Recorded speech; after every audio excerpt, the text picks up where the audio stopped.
After the way things have been going? How do you think it went, Hunch? I mean, we're happy.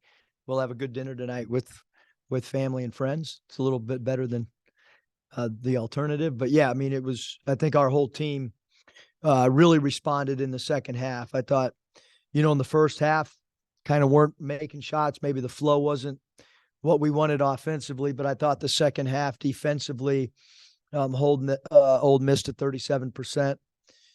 Defensive activity with steals, kind of doing, what we do, which is create offense through our defense. And then certainly, when we're able to make threes like Jordan Walsh did tonight, and obviously Joseph Pinion, those two guys in particular, their 3-point shots kind of opened up dribble drive angles and stuff for other people. Also made 3 threes tonight. He seems to be shooting really well the last few games. What's been the key to him turning things around beyond the arc? Well, I think just his work ethic. I got in today and worked out at. I think I got here at 7:06, and he was either finishing or close to finishing, shooting. His work ethic's been extremely consistent on a daily basis on his own. And I think he's really focused. I mean, I think he's a guy that just the steady approach of getting his work in on his own has been really impressive, and we need him to continue to play really well on both ends. I think that, you can look at Devo's stat line and the 3 for 5 and 6 from 3 and the 6 of 11, but his defense, it's like every single night he's taking a star player. And not doing a good job, but doing a phenomenal job from a defensive I cannot talk enough about his defense. Even these games we haven't won, whether it's Hodge, whether it's Miller with Alabama, whether it's Miller with LSU, I can go on and on at how he has defended at an incredibly elite level. He really was good today. What'd you think of his game? Yeah, I think Anthony just, as with a lot of our young guys, I mean, you just want him to keep growing. To keep playing with confidence.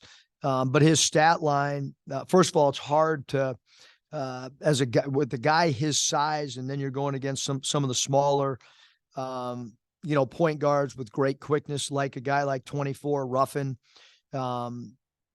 His ability around the rim. We posted him up one time on baseline out of bounds, and so you're seeing growth in his game on both sides of the ball.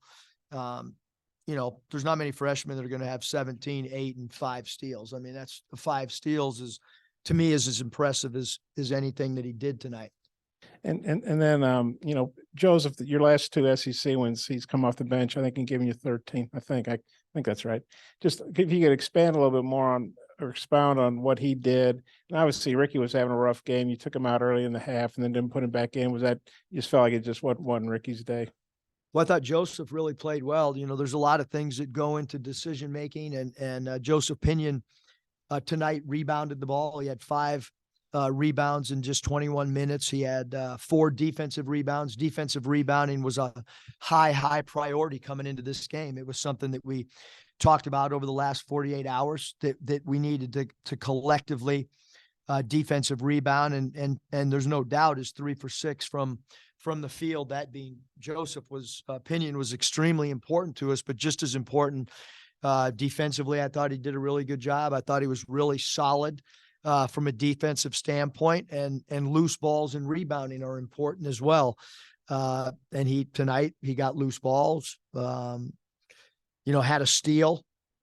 One of our 12 steals was with Joseph, so he played well. And I think, with him, it's going to be matchups. Like, we felt there was a couple good matchups for him defensively.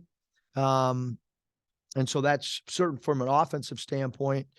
There's no doubt that Joseph can help us and stretch the floor out. And I give him a lot of credit for his confidence shooting the ball. Like when he comes in at games, he's kind of locked and loaded and shot ready.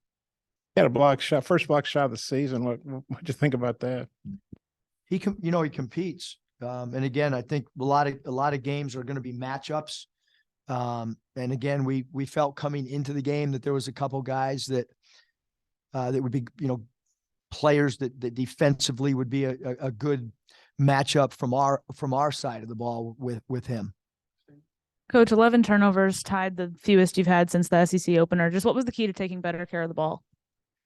Yeah, I mean, I think that, Christina, there's always like, two sides of it. I mean, one, Ole Miss is they'll 1-3-1 and they'll make you eat clock. And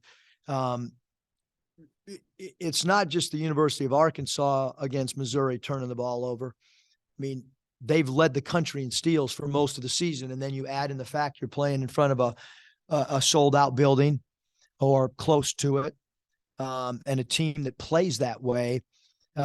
Certainly getting a shot on goal for us is important because we feel like we're a good offensive rebounding team.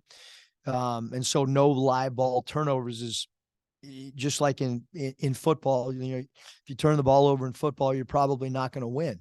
And so for us, the way we, go through drought scoring, we can't turn the ball over because if we don't, I think you'll see results like our defense tonight.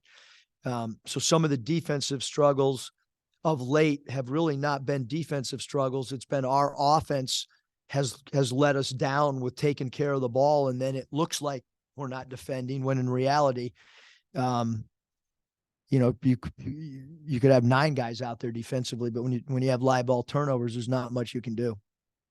Eric, I'm curious how much you enjoyed having Jordan Walsh available for the whole game, and you got 40 minutes out of him today, 1 foul, just the value in that. I mean, he had 5 fouls and I don't know how many minutes he played last game. 13. I mean, there was a lot of firsts for me, which is really cool. Like, as a coach, 50-year-old guy, I love to see new things and learn. Never seen 4 guys foul out and have never seen a player get 5 fouls like that. But you learn. You have a young team. Going to be important for us to look at that stretch when they made a little scoring run to try to get better and try to improve because we are young and we still got a lot of basketball to play. Jordan today. I think, I thought Jordan played phenomenal at Missouri. I mean, other than not having the ability to play any more minutes, I think he had like 12 points in 13 minutes. So, love the fact that he was struggling offensively, continued to shoot the ball, continued to work. If we were still playing right now, I'd probably still play him because for a freshman, small forward, he rebounded the ball, shot the ball. And I thought, just as we've talked about Devontae Davis's defense, I thought Jordan did a great job on Breakfield, number 4, who is their second, guy that they look to go to offensively. Coach Mikhail gave you 21 minutes tonight. What did you think of him? And I think he went to the locker room there late. Do you have any update on his health? No, he's going to get X-rayed and evaluated. But he played great. It's we'll have to see what the medical report comes back.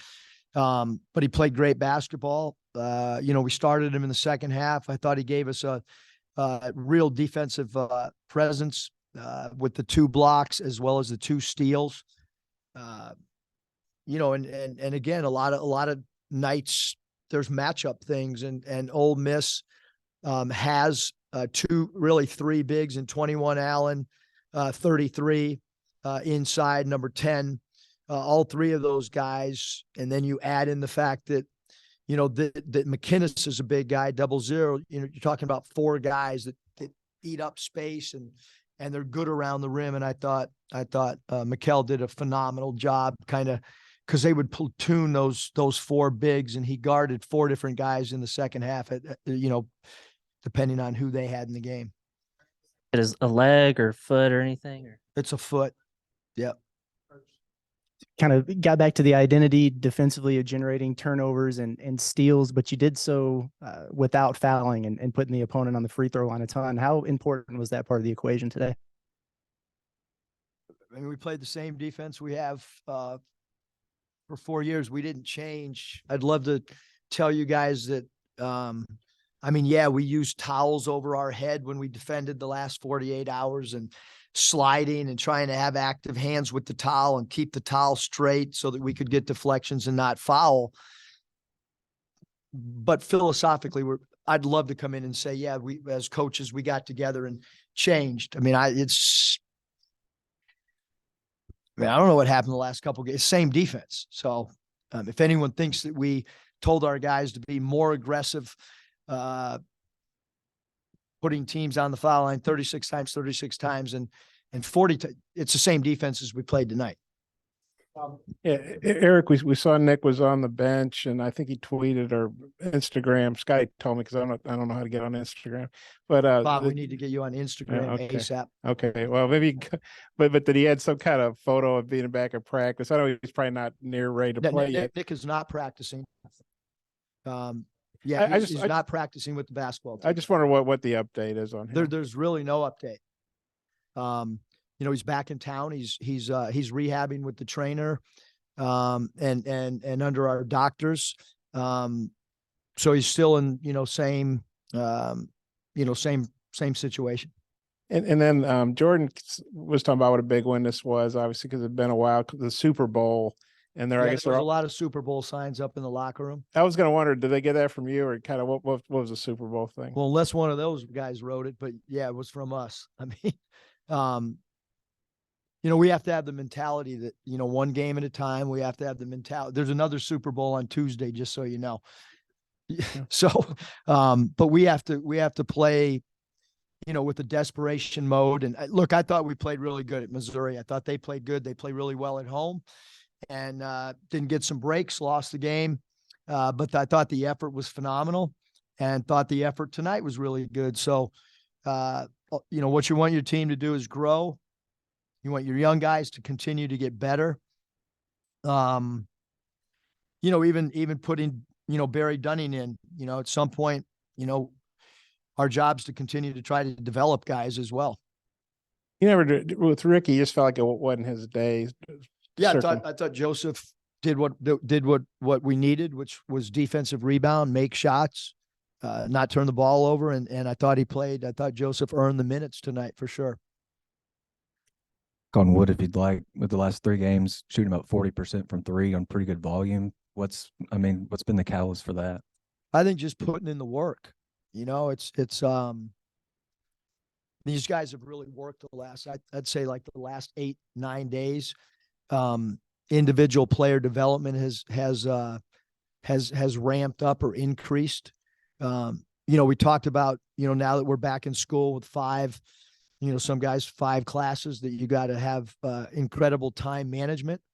And you've got to figure out when is your time to get in, some shooting slot time, whether it's in the morning, whether it's at night, whatever you're comfortable, and how that falls in line with your class schedule and our practice schedule. I think we have some guys like Jordan, like Anthony, that have done a really, really good job. We talked about Devo, because right now from here on out, our guys are in class. And so it's important to figure out, get the proper sleep at night, and then also figure out after your classes or between classes, how you can come in and continue to evolve your game.